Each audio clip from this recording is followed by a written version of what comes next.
बच्चों आज हम सेकेंड पार्ट थ्योरी का कवर कर रहे हैं और ये सब एग्ज़ाम में बार बार आता है, ये इम्पोर्टेंस भी है। कैपिटल मेंटेनेंस क्या है अकाउंटिंग में। बच्चों यहाँ से पता चल रहा कि कैपिटल मेंटेनेंस का एक कॉन्सेप्ट है जिसमें बताया जा रहा है कि जो आपका नेट वर्थ है, जो बिजनेस का नेट वर्थ है, उसको आपको मेंटेन करना है at the end of the financial year. उसको हर फाइनेंशियल ईयर में आपको किसी भी तरीके से मेंटेन करना है।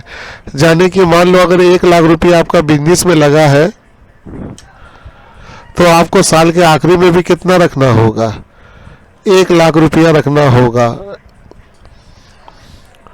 कैपिटल मेंटेनेंस थ्योरी जो है ये आपको ये सजेस्ट करता है, ये आपको मशवरा देता है कि नो बुक प्रॉफिट। आप तब तक नहीं बोल सकते कि आप कोई प्रॉफिट कमा रहे हो until sufficient amount of capital is maintained in the net asset। जब तक आपका नेट एसेट सही तरीके से मेंटेन नहीं हो जाता तब तक आप नहीं बोल सकते हो कि आप बुक प्रॉफिट कमा रहे हो। बुक प्रॉफिट के लिए आपको लेना होगा closing net asset of a concern. Concern का मतलब है बिजनेस। बिजनेस का क्लोजिंग नेट एसेट अगर ओपनिंग नेट एसेट से ज़्यादा हो जाए तो उसे आप कहोगे नेट इनकम, उसे ही कहोगे नेट इनकम। तो यानी कि कैपिटल मेंटेनेंस में हमको नेट इनकम निकालने का फार्मूला जो होगा वो क्लोजिंग नेट एसेट और ओपनिंग नेट एसेट, इन दोनों के बीच जो डिफरेंट होगा वही कहलाएगा इनकम। आइए थोड़ा सा इसके बारे में प्रैक्टिकल अप्रोच चलते हैं। बच्चों जैसे मान लो ये एक कंपनी है,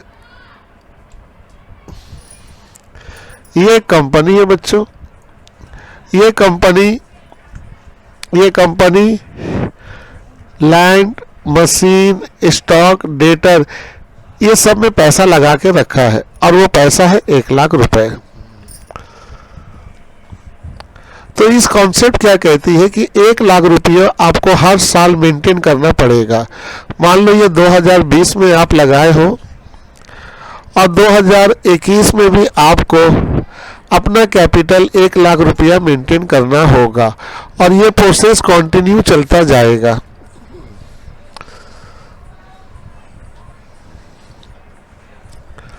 इसी सिस्टम को कहते हैं बेटा कैपिटल मेंटेनेंस, इसको कहते हैं कैपिटल इंटैक।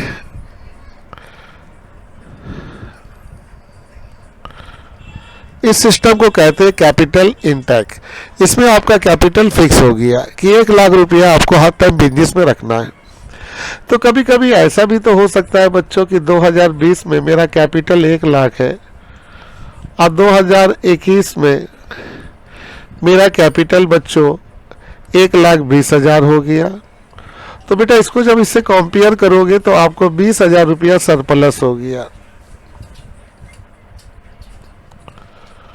कंपनी कहता है यही जो सरप्लस है, ये कॉन्सेप्ट कहता है यही जो सरप्लस है ये आपका इनकम है और इस इनकम को आप डिस्ट्रीब्यूट कर सकते हो, इस इनकम को आप बांट सकते हो, इस इनकम को आप डिस्ट्रीब्यूट कर सकते हो। आप इससे डिविडेंड दो, इंटरेस्ट दो, जो देना चाहते हो दो। लेकिन कभी कभी ऐसा भी हो सकता है बच्चों कि यहाँ 1 लाख है और यहाँ बच्चों आपका 80,000 है, तो इस बार आपका डिफिसिट हो गया। जब आपका डिफिसिट हो गया तो आपको फर्दर कैपिटल लाना पड़ेगा, फर्दर कैपिटल कंट्रीब्यूट करना होगा ताकि आप फिन कैपिटल को 1 लाख मेंटेन कर सके। तो बच्चों मेरी उम्मीद से आप यह बात समझ गए।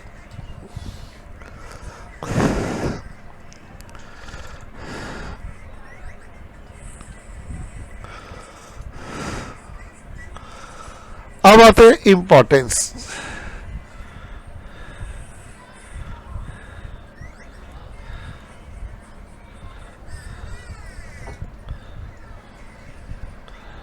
Importance of capital maintenance. Capital maintenance की इंपॉर्टेंस क्या है।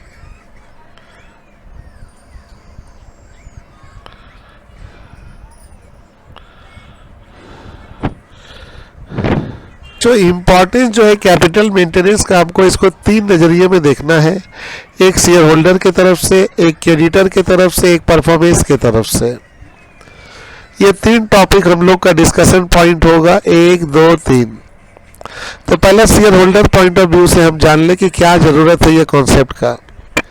Share holder point of view exam में इसी तरीके से मैप बनाकर बच्चों तब इसके बारे में लिखना।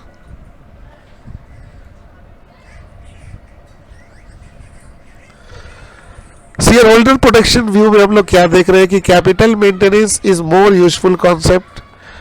ये शेयर होल्डर लोग के लिए बड़ी अच्छी मानी जाएंगी। क्यों? क्योंकि ये कॉन्सेप्ट जो है ये प्रोटेक्ट करता है शेयर होल्डर के इन्वेस्टमेंट को, शेयर होल्डर के इन्वेस्टमेंट को बचाने में मदद करता है अगेंस्ट द कैपिटल इरोशन।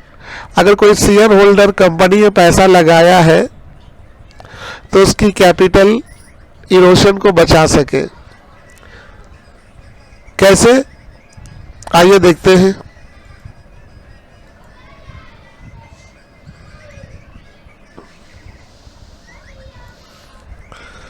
मान लीजिए मैंने किसी कंपनी में 1 लाख रुपया लगाया, मैंने 1 लाख रुपया ए में लगाया और ए का कैपिटल उस वक्त 2 लाख है। अचानक उसकी कैपिटल कम होके 1,90,000 हो गई, तो मेरा हिस्सा भी कम हो गया। लेकिन ये सिस्टम क्या कहता है कि 10,000 अगर कम है तो ये 10,000 फिर बिजनेस में कंट्रीब्यूट करेगा, तो आपका कैपिटल इरोट नहीं हुआ। फिर 10,000 कोई ना कोई इसमें ला के देगा तो आपका ऑटोमेटिक क्या हो जाएगा, फिर 1 लाख हो जाएगा। तो आपकी कैपिटल इंटैक्ट है, आपका लॉस नहीं हो रहा। लेकिन अगर कोई साल अगर आपका 3 लाख हो गया तो अब तो आपको बेनिफिट भी हो गया, तो आपको कैपिटल 1 लाख रुपया बढ़ गया। ये 1 लाख रुपया आपका प्रॉफिट का हिस्सा के तौर पे आपको डिविडेंड मिल जाएगा। तो इसमें शेयर होल्डर को कोई टेंशन नहीं होता इस मेंटेनेंस में, क्योंकि कैपिटल कम होने से फर्दर कंट्रीब्यूशन किया जाता है कंपनी के तरफ से और वो कैपिटल इंटैक्ट हो जाता है।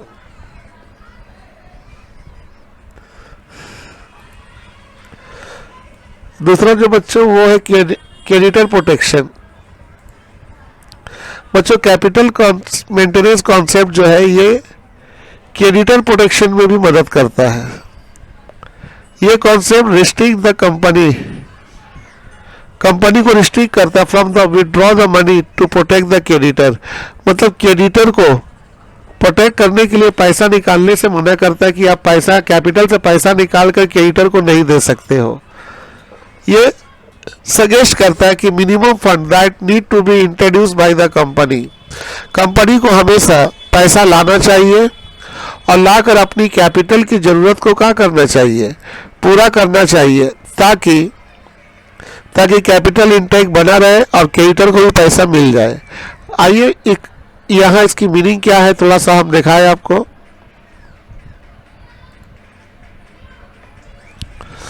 मान लो ये क्रेडिटर है, इस क्रेडिटर को हमें 1 लाख रुपया देना है।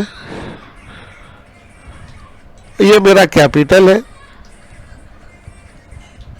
और कैपिटल में मेरे को कम से कम 3 लाख रुपया रखना है। तो क्रेडिटर तो पैसा मांगेगा बच्चों, ही तो रुकेगा नहीं। तो ये 1 लाख रुपया हम इसमें से दे रहे,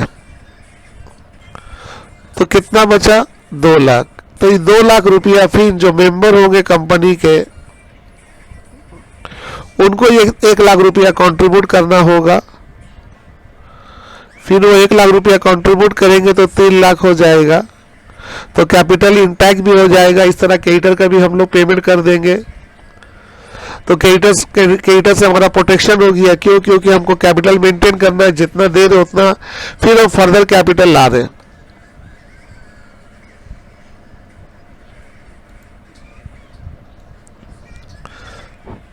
और तीसरा बच्चों capital performance analysis. Capital maintenance हमेशा इफिशियंसी का पता लगाने में, कंपनी की स्ट्रेंथ पता लगाने में मदद करता है।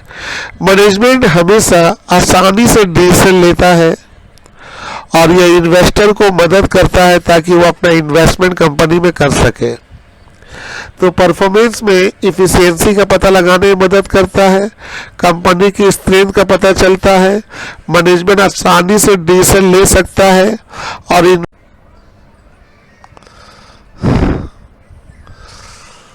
तो बच्चों ये बातें हम लोग को याद रखना होगा कि परफॉर्मेंस में ये कंपनी की इफिशियंसी का पता लगाने में मदद करता है, स्ट्रेंथ मैनेजमेंट को मदद देता है डिसीजन लेने में, और जो इन्वेस्टर कंपनी में पैसा इन्वेस्ट करते हैं वो इन्वेस्टमेंट डिसीजन भी ले सकते हैं कैपिटल कॉन्सेप्ट के बेस पे।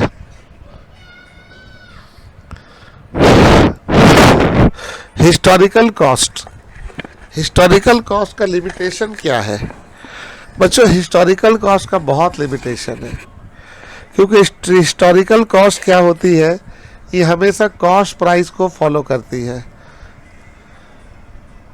कॉस्ट वैल्यू को फॉलो करती है, और ये इग्नोर करती है current market price.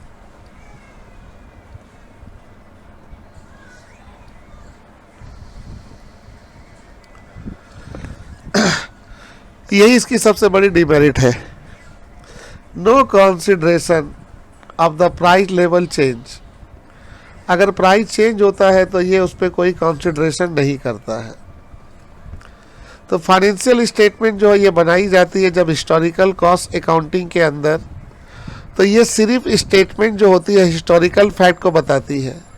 Historical fact का मतलब हुआ ये पास्ट इंफॉर्मेशन देती है, प्रेजेंट नहीं। Change in the value of money, change in the general level of price not taken into the account, क्योंकि इसमें मनी में जो चेंजिंग होता है उसको, और साथ ही साथ जनरल लेवल ऑफ प्राइस यानी कि इन्फ्लेशन में जो चेंजिंग होता है उसको ये अकाउंट में नहीं लेते हैं। इसीलिए बच्चों ये हमेशा बिजनेस के सही पिक्चर को प्रेजेंट नहीं कर पाते हैं।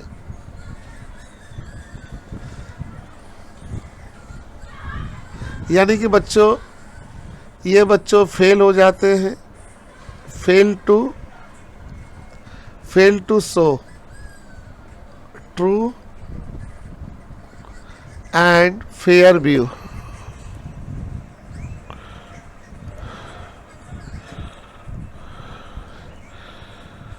ये बिजनेस का सही फेयर व्यू नहीं दिखा पाते हैं। अब नहीं दिखा पाते हैं क्यों? क्योंकि बच्चों ये do not consider price level change, do not consider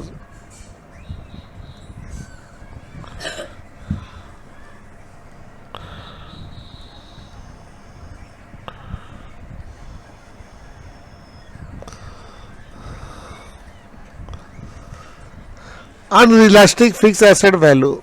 जो फिक्स एसेट बैलेंस शीट में दिखाई जाती है उसकी वैल्यू अनरियलिस्टिक है, वो रियल वैल्यू नहीं है। हिस्टोरिकल कॉस्ट अकाउंटिंग में fix asset recorded and present at the price they are acquire. इसका मतलब समझे बच्चों, जो दाम में खरीदा गया है हर साल वही दाम में दिखाया जाता है, यानी कि वो हमेशा दिखाया जाता है कॉस्ट प्राइस में। Change in the market value of such asset are ignore. इसमें मार्केट वैल्यू को इग्नोर कर लिया जाता है।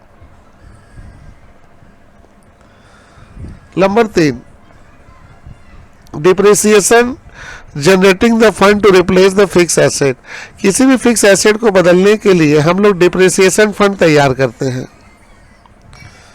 ताकि हम उसको आसानी से बदल सके। लेकिन हिस्टोरिकल कॉस्ट अकाउंटिंग में डिप्रिसिएशन निकालना हिस्टोरिकल फिक्स एसेट में ये पॉसिबल नहीं हो पाता है, और हम लोग एसेट को सही से रिप्लेस नहीं कर पाते हैं। यानी कि इसमें हमको क्या पता चल रहा है कि डिप्रिसिएशन फंड जो है क्रिएट किया जाता है, depreciation fund create is not sufficient. वो फंड जो तैयार कर रहे हैं नॉट सफिशिएंट, उस हमारे पास सही नहीं हो पाता है। नॉट सफिशिएंट कब हो जाता है? To replace the machine, to replace old machine. हम ओल्ड मशीन को रिप्लेस करके नया मशीन ले सके।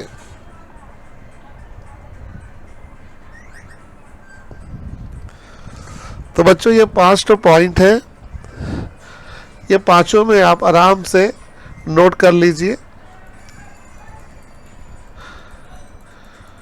जो अच्छा लगे 5 पॉइंट इसमें से नोट कर लीजिएगा, लेकिन इतना जान लीजिए कि ये मेथड की मेरिट नहीं है, डिमेरिट होती है।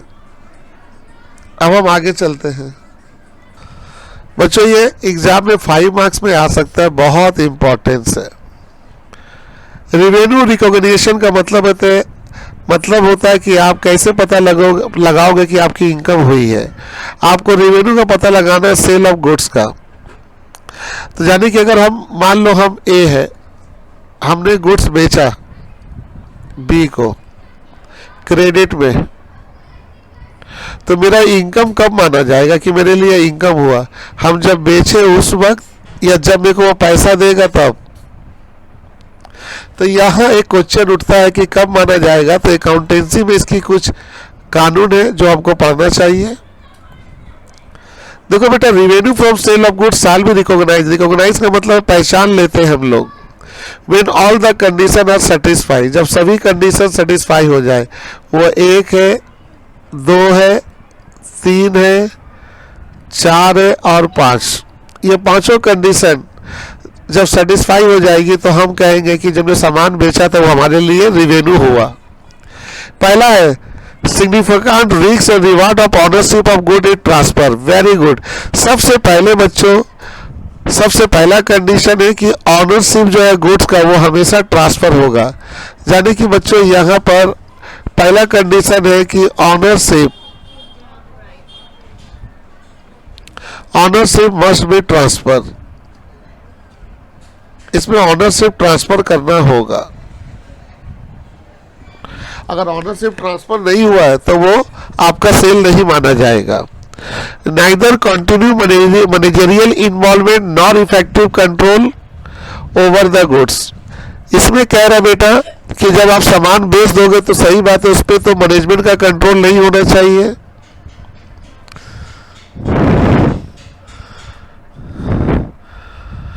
No management control. और तीसरा नंबर बच्चों, आप इसका मेजरमेंट जो करोगे, इसको जो मेजर करोगे, रिलायबली करोगे। रिलायबली का मतलब हुआ कि इसका जो आप मेजरमेंट कर सकते हो, मनी के तौर पे कितना पैसा आया और गया। Probable the economic benefit will be follow. बेटा जब कभी भी आप सामान बेचोगे तो उसमें आप प्रॉफिट जरूर ढूंढोगे, प्रॉफिट मोटिव होना चाहिए।